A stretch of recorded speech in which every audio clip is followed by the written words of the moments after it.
चला आज परत एक मसाल्याची रेसिपी पाहूया आपण।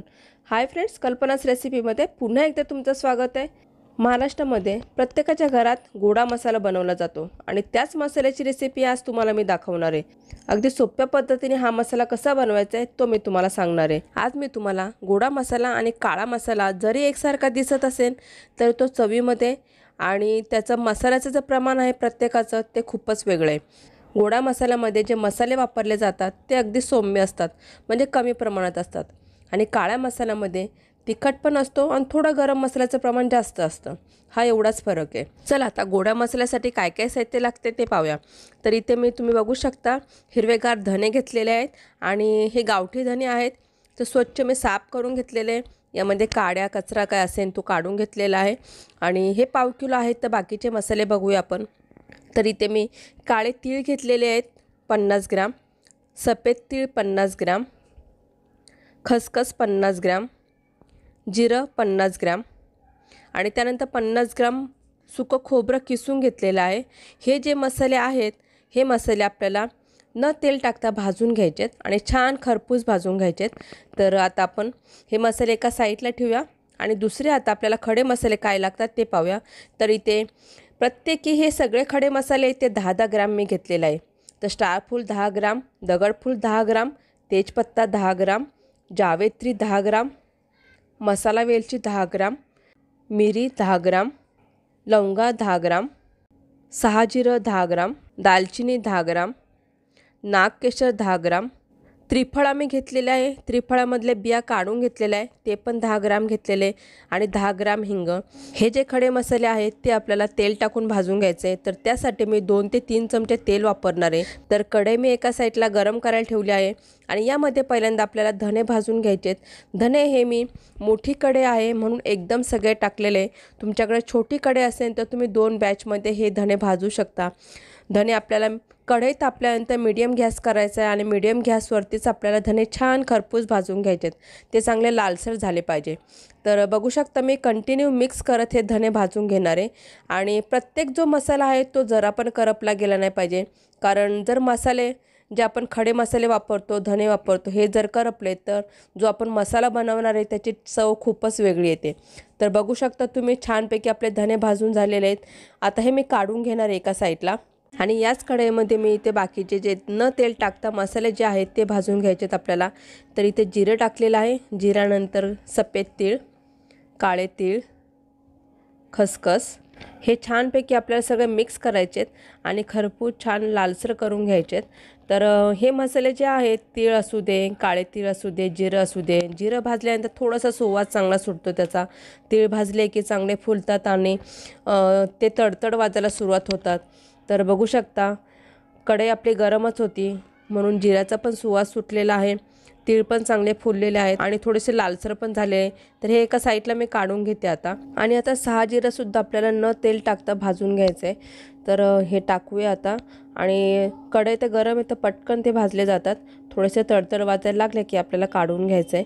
तर आता भाजून झालेले आहेत हे पण मी काढून घेते आणि जे आपण तीळ, जिरं, खसखस काढली होती त्यामध्येच मी साहाजिरं पण काढलेले आहे आणि कढईमध्ये आता आपण खोबरं टाकूया आणि खोबरं पण चांगलं लालसर भाजून घ्यायचे आपल्याला। यामध्ये सुद्धा मी तेल टाकणार नाही आहे। हे जे मसाले आहेत ते आपण खरपूस छान मंद गॅसवरती किंवा मीडियम गॅसवरती भाजून घेणार आहे, तर आपोआप त्याचं तेल त्याला सुटतं।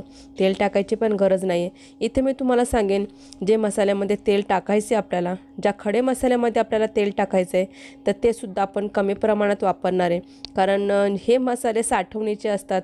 या मसाल्यामध्ये जर जास्त तेल झालं तर तेलाचा खवटपणासारखा वास येतो आणि म्हणून त्याकरता आपल्याला गरज असेल तिथेच तेल वापरायचं आहे। तर इथे मी कढईमध्ये 2 चमचे तेल टाकलं होतं आणि यामध्ये जे मोठे मोठे जे खडे मसाले आहेत ते पहिले भाजून घेणार आहे।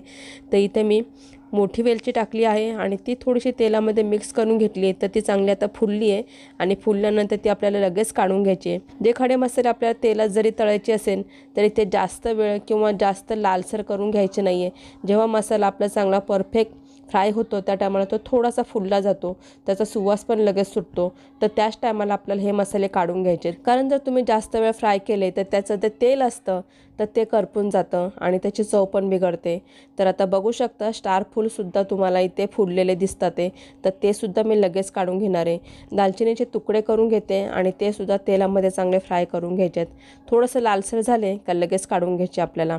इथे मी 2च चमचे फक्त तेल वापरलेले आहे, तर म्हणूनच मी सांगते तुम्हाला का जास्त तेल न वापरतात थोड्या प्रमाणात तेल वापरून आपल्याला हे मसाले चांगले भाजून घ्यायचे. प्रत्येक मसाला कोणी पण करताना वर्षासाठी करून ठेवतं, पण मी इथे तुम्हाला सांगेन जो गोडा मसाला आहे तो तुम्ही 6 महिन्यासाठी किंवा 3 महिन्यासाठी जर केला तर त्याची चव परफेक्ट राहते, त्याचा सुवास पण छान टिकतो. तर करताना थोड्या प्रमाणात करायचं, म्हणजे ताजा ताजा फ्रेश हा तुम्हाला वापरायला मिळेल. तर आता जे कढईमध्ये तेल होतं त्यामध्ये जे काळे मसाले छोटे छोटे मिरी, लवंगा, नाग, केसर, त्रिफळा हे जे होते सगळे मसाले तर ते टाकलेले आहेत आणि ते छानपैकी आपल्याला मिक्स करत हे चांगले भाजून घ्यायचे. हे तडतड वाजायला लागले की ते आपल्याला काढून घ्यायचे. मिरी जी आहे ती फुलली जाते. तर आता हे भाजून झालेले आहेत ते आता मी काढून घेते.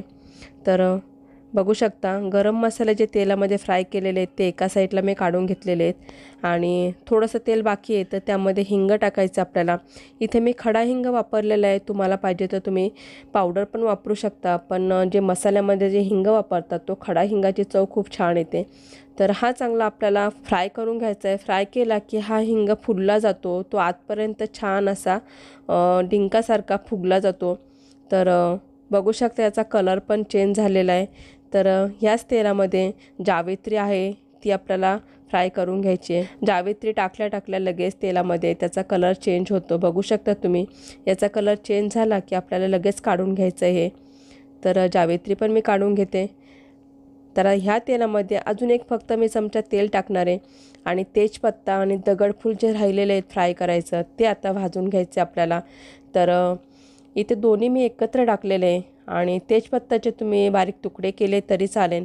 इथे मी तर अख्खेच टाकलेले. हे थोडेसे आपल्याला लालसर होऊन द्यायचे. पान हातात घेतलं की लगेच तुटलं जाईल, तर या पद्धतीचं हे फ्राय करून घ्यायचं आहे. तर कंटिन्यू हे मिक्स करत राहायचे आपल्याला. तर बघू शकता छानपैकी तेजपत्ता चांगला लाल झालेला आहे, दगडफूलचा पण छान सुवास सुटलेला आहे. जेवढे पण मसाले भाजलेले आहेत त्याचा खूप छान सुवास सुटलेला आहे. तर आता हे पण मी काढून घेणार आहे आता आणि मसाले आपल्याला थंड व्हायची वाट बघूया आता. या रेसिपीच्या अगोदर मी किचन किंग मसाल्याची रेसिपी पण अपलोड केली आहे, तर तुम्ही जर ती पाहिली नसेल तर आय बटनवरती मी त्याची लिंक दिलेली आहे, तिथे तुम्ही बघू शकता. तर आता हे तळलेले मसाले तुम्हाला मी दाखवते. इथे मी खडा हिंग अख्खा तळला होता, तुम्हाला पाहिजे तर तुम्ही तुकडे करून तळला तरी चालेल, पण तळल्यानंतर किती तो हलका होतो आणि सहजरित्या तुटला जातो ते तुम्हाला इथं दाखवले मी. तर आता न तेल टाकता जे मसाले भाजले होते तर ते पण छान थंड झालेले आहेत आणि खोबरं पण छान आपलं थंड झालेले आहे. तर आता हे सगळे मसाले आपल्याला मिक्सरच्या जारवरती वाटून घ्यायचे आहेत. तर इथे मी थोड्या प्रमाणात हा मसाला केलेला आहे म्हणून मी घरीच हा मिक्सरमध्ये वाटणार आहे. तुम्हाला जर जास्त प्रमाणात जर हा मसाला करायचा असेल तर तुम्ही डंकिनीमधून कुटून आणू शकता. तर आता आपण जे न तेल टाकता जे मसाले भाजून घेतले होते म्हणजे धने, परत जिरं, तीळ वगैरे हे पर्यंत वाटून घेणार आहोत. तर वाटण्यासाठी मी इथं मिक्सरचा जार घेतलेला आहे आणि तो पण जो छोटा जार असतो चटणी वाटण्यासाठी तो वापरणार आहे, कारण त्यामध्ये मसाले पटकन वाटले जातात. तर बघू शकता ह्या मिक्सरच्या जारमध्ये मी जे सुके मसाले आपण जे न तेल टाकता भाजले होते ते पहिल्यांदा वाटून घेणार आहोत. तर ते थोड्या बॅचमध्ये धने वाटून घेणार आहोत. एका मोठ्या प्लेटमध्ये सगळे वेगवेगळे काढून घेणार आहे. तर आता पहिले धने वाटून घेऊया. तुम्ही ही रेसिपी नक्की ट्राय करा. तुम्हाला ही रेसिपी कशी वाटली मला कमेंट्सने नक्की सांगा. रेसिपी जर तुम्हाला आवडली तर लाईक आणि शेअर करायला विसरू नका. तर बघू शकता आपले धने पण वाटून झालेले आहेत. जे तीळ, खसखस, जिरं आपण जे न तेल टाकता साईडला भाजून ठेवलं होतं ते पण वाटून झालेले आहे, त्यालाच त्याचं तेल छान सुटलेलं आहे. इथे मी खोबरं पण वेगळं वाटून घेतलं होतं आणि खडे मसाले जे फ्राय करून घेतले ते पण एका साईडला वाटून घेतलेले आहेत. तर आता सगळे मसाले आपण एकत्र करणार आहोत आणि चमच्याच्या साहाय्याने हे सगळे मसाले एकत्र करायचे आहेत. त्यानंतर आपल्याला हे मसाले परत एकदा मिक्सरच्या जारमध्ये फिरवून घ्यायचे आहेत, म्हणजे छानपैकी ते मिक्स होतील आणि एकजीव होतील सर्व. तर या पद्धतीने मी मिक्स करून घेते. गोडा मसाला जो आहे कोणती पण सुकी भाजी असू दे, ग्रेव्हीची असू दे किंवा गावरान चिकन, गावरान अंड्याचं कालवण, मसाले भात यासाठी वापरलं तर खूपच छान टेस्ट येते जेवणाची. तर तुम्ही नक्की ही रेसिपी ट्राय करा आणि कशी झाली रेसिपी मला कमेंट्सनी नक्की सांगा। तर बघू शकता हा मसाला मी छानपैकी मिक्स करून घेतला आहे। त्यानंतर मिक्सरच्या जारमध्ये परत एकदा फिरवून घेतलेला आहे। तर छानपैकी याला कलर पण आलेला आहे आणि आपला गोडा मसाला तयार झालेला आहे। आणि तयार झालेला हा गोडा मसाला छानपैकी एअरटाईट कंटेनरमध्ये भरून ठेवायचा आहे आणि तो 3 महिन्यासाठी किंवा 6 महिन्यासाठी तुम्ही बनवून त्याचा आस्वाद घेऊ शकता। तर नक्की ही रेसिपी तुम्ही ट्राय करा आणि कशी झाली मला कमेंट्सने नक्की सांगा। रेसिपी जर तुम्हाला आवडली तर लाईक, शेअर आणि चॅनलला सबस्क्राईब करायला विसरू नका।